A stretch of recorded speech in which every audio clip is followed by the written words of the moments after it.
Presidente Agrusti, Top 500, un evento anche quest'anno insomma, che premia, che mette in mostra quelle che sono le realtà che trainano la nostra economia pur in un periodo di grande difficoltà, però hanno saputo rispondere bene.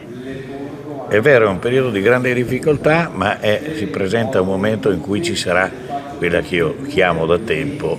il furore della vita, che è quel fenomeno che si crea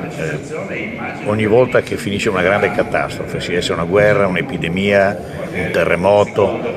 C'è questo senso di ripresa della vita che riguarda tutti i settori della società e quindi anche l'economia, che per la verità, parlo per l'industria, non si è mai fermata, anzi è stata la colonna portante della tenuta del sistema.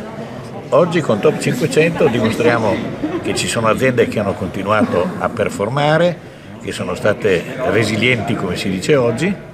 e comunque sono l'indizio di un tessuto industriale che ha voglia di rinascere e di affrontare le nuove sfide che ci saranno del cambiamento, perché siamo davanti a cambiamenti epocali nel segno del digitale, dell'economia sostenibile e noi dobbiamo incrociare con una serie di attività tutti questi fenomeni per rendere ancora più forte il nostro tessuto industriale.